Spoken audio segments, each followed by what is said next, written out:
welcome back to the class, everyone. As of recently, we all just got a really wonderful touch-up to our man Lobot. This is really great because number one, he's an accessible character, and number two, a lot of us had already been working on building up the team that he's going to be a part of due to other farms like Leviathan. Now the question is, where does he actually go in the entirety of that team? What does it do, and how do we mod him?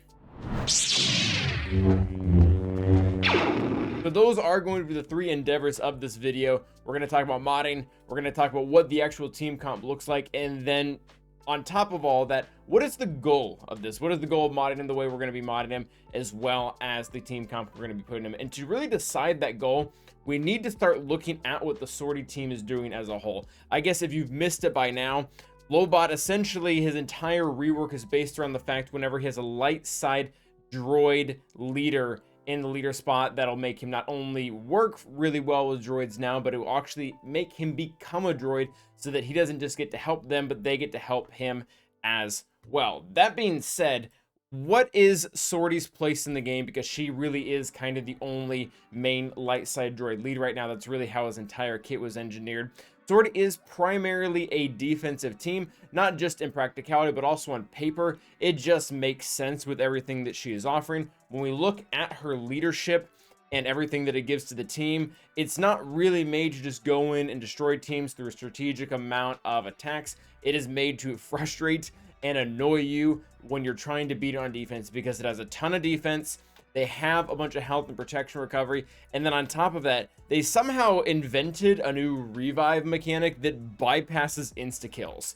So it just makes it for a, again, very annoying defensive team that when you mod it and have it clocked correctly with the right comp, can actually stomp some very relevant counters that would already be able to beat a few other teams. So this right here is GAC Insight, showing all the things that are currently beating Sortie quite well, by the way.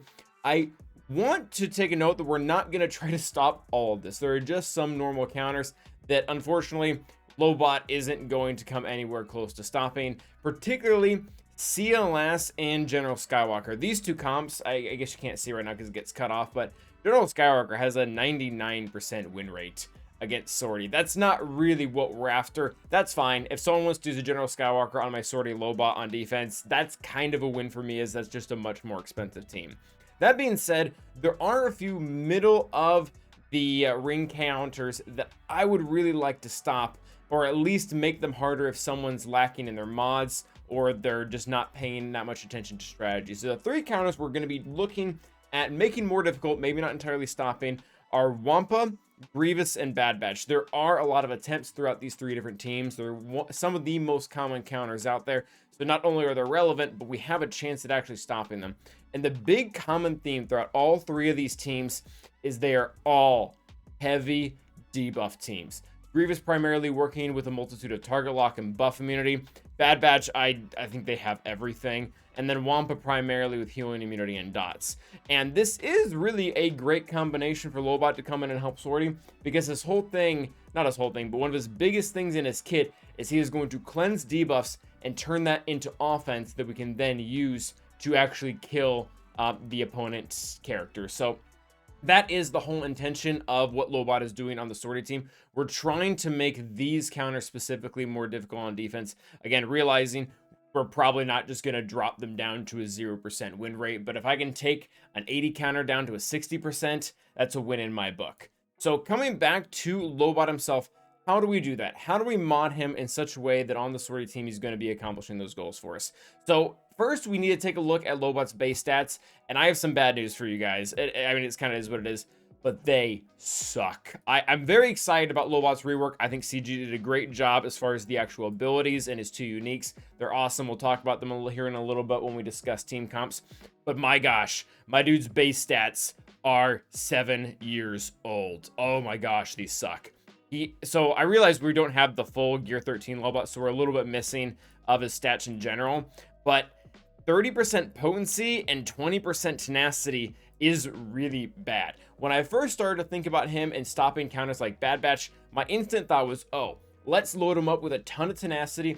That way when Tech comes in for the stun right after Echo has used his daze, he resists it, cleanses everything, and then we just destroy Bad Batch.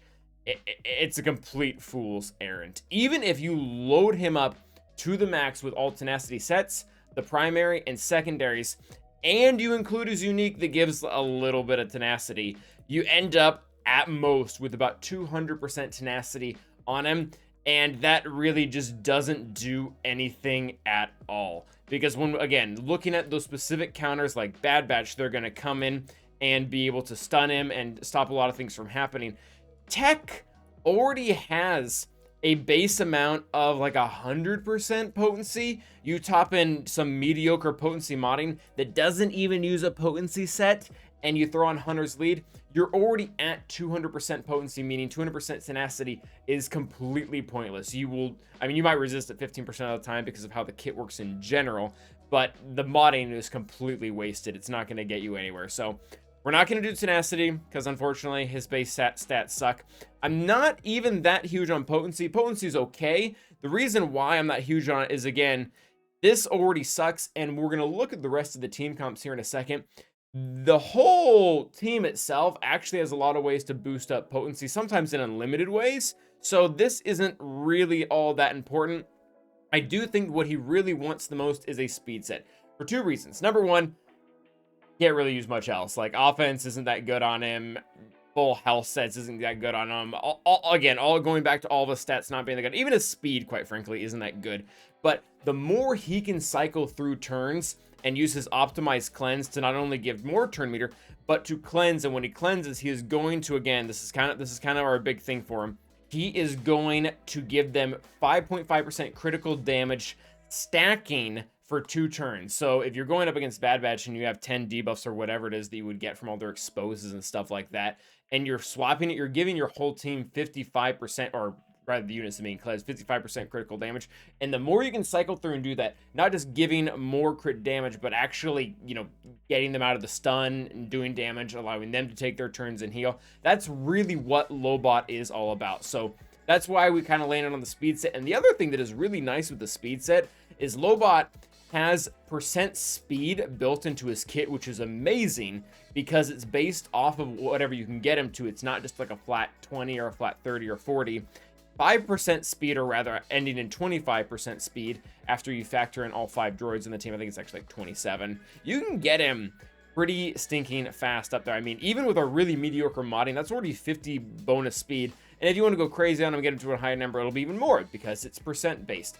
The other thing that is nice is he should just constantly have speed up, because whenever one of your droid allies gains turn meter, he's going to get speed up, and then he even has additional effects when he has speed up. So speed set really is the way to go. For the secondary set, potency, defense, health are all contenders. He does want to survive. If he dies, that's kind of a shame. As far as the cross here, this is probably the only other thing that I would be lenient on. If you want to go with the potency primary, cool. He'll use it. If you want to stick with protection, that's also good. I do like having him kind of a little bit tankier. Again, his base stats are so low, it's not going to be hard to get VIP on him, even if we load him up with protection. But maybe that's where the potency primary here can tip the scales, depending on how you have the rest of your droids modded. So speed set, and then your second set, potency, lots of protection, unless you're getting to the point where he's losing VIP because he's not the weakest character. And then you can even go with some defense primaries, which I don't typically prefer, but right now, if you want him to be the weakest, that might be what you have to do. Now, let's go ahead and talk about team comps. We've already kind of decided that we want him to get VIP, and the reason is we don't want him to die. Similar to other characters that really live off of their uniques and not really that much about what their basics or their specials do. If he dies, all of his uniques go with him. So all that stacking crit damage, all of the turn meter removal that he's going to get by assisting, all the foresight that he's going to be passing out, all that's gone if he dies. So we're going to try to get him to hide with Sortie, because we know we can't really stop debuffs from landing on him, nor can we really stop that much damage because his survivability just isn't that high. That being said, what does the comp actually look like? What are the other characters that we're putting in there? So right now, this to me is the core. I mean, you can swap some characters out of here probably, but 9 times out of 10, this is going to be the best bang for your buck. The Sortie lead, I don't have to explain that. It's the only light side leader. Lobot, that's what this video is about. Kind of dumb to explain that. BB-8 has some really good synergy directly with Lobot. They don't call each other up by name or anything like that, but this special in particular that he's going to be using every single time he takes a turn, he is going to grant 25% potency up to a random ally. So if that is Lobot, awesome. But the other thing that he does with it, he's going to give himself 8% turn meter, which initially isn't that big of a deal. But then when we remember that Lobot really needs all of his allies to constantly be gaining turn meter, because every time they do, he gets speed up for 1 turn. And then again, not only is speed up great for him because he can cycle through turns, cleanse, do all the stuff he wants to do, but on top of that, he gets additional effects when he has speed up, like turn meter removal. The other really nice thing that BB-8 is going to do is he has an 80% chance to counter, and whenever a droid uses their basic ability, which is what a counter is, Lobot is going to assist on top of that. And again, everything that his basic was already going to do, like remove turn meter, it's going to be packed in there. I believe he also does speed down and some other fun stuff. So BB-8 is just the most natural fit after Sortie and Lobot himself. Next up is going to be T3 and 4. There is not as much natural synergy, I guess we could say, with Lobot. He just has a bunch of really good stat boosts that are good for the team, both in our offensively and defensively. He just adds a lot. He has a really nice ability block on his basic. He has a cleanse and a power up. He has turn meter removal. And then this is probably the most important thing. He's going to be adding in unlimited potency and critical hit chance. So going back to, again, Lobot's potency isn't that good. We can't really even get that very far with modding, but this is something that's going to help on top of what BB-8 and Lobot's kit is doing as well. Getting to that point where we can always remove turn meter and apply all of his debuffs. And then making sure the enemy team is constantly debuffed with everything that we're doing. We're going to get even more critical damage based off of T314's kit. He also does give armor pen to the rest of the team. He also applies target lock to the rest of the team. Really just great functionality with light side droid teams.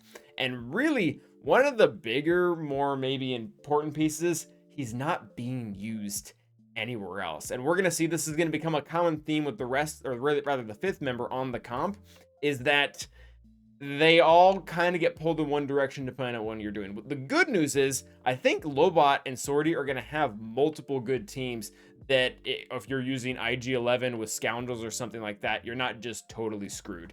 So this is the initial team that I'm suggesting just because it's right now, it steals from pretty much no teams at all.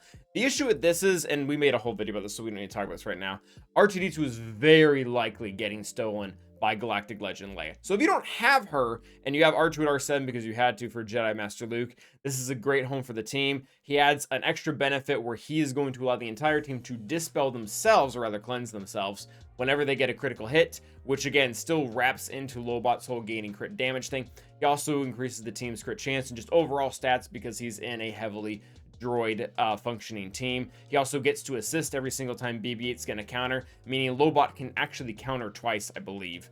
So just great synergy there. Again, one of the bigger benefits is he's also not being stolen from another team. Now, let's say Galactic Legend comes out, or maybe you don't have R2 built in the first place or something or other. I think both of these teams are going to be quite nasty. IG-88, if you're not using Afra, I think is going to pack a huge punch in this team. Wow. I do realize that his dark side and a lot of Lobot synergy is specific to light side. He is still going to benefit a ton from this. So he himself is going to be able to gain 100% offense every single time the entire enemy team is loaded up with debuffs, which again, with BB-8 and Lobot, that's going to be constantly happening, not only because of high potency, but also because our good friend BB-8 here actually has tenacity down. So even if they have tenacity up, we still have a good shot at getting those debuffs on him. But on top of that, not all of Lobot's synergy here is specific to light side droid allies. There is some stuff that is going to be go across the board, and he doesn't really, more importantly, having a dark side ally doesn't cancel out Lobot. He's still going to have that functional stuff for the rest of the team. So IG-88 can actually be a really nice boost in here, and just having one more way to cleanse him when you're going up against Wampa or something like that. After you apply tenacity down, you can get ability block from one of these two guys and eventually just take him down. And then if you don't want to use IG-88 in the team, let's say she gets pulled to Afra, IG-11 is going to be a really good fit too. He's already a really good fit with Sortie. Again, similar to R2, he's has the ability to constantly cleanse droids every single time he takes a turn. This can really bail Lobot out of those pain in the butt situations where he's got, if Lobot's stunned, he can't dispel anyone, and we've already kind of covered the fact that we can't really stop him from not getting stunned by an AoE stun, and Tech and Wrecker have those as kind of their whole thing. So adding in IG-11 does give that added benefit. The only thing with him is the team is going to start to lack offense without R2's boost, without IG-88's actual damage. This, I guess we're probably hoping for more of a timeout team scenario, but I mean, it'll probably do fine no matter what. So those are really the 3 comps that we're thinking about right now, just with everything that he is bringing to the table. But overall, he is just going to make the team better. We talked about the foresight, we talked about the dispelling, we talked about getting more stats, turn meter removal. It is going to actively affect Bad Batch Wampa, and I think maybe Grievous. My issue with Grievous is I still don't know if we have any way to stop B2 from just kind of pounding us into the ground with buff immunity from B2, especially on defense with the team not being as smart as it is. So maybe someone in the chat can let us know a solution to that one. But until the next time, stay awesome and have fun with Lobot.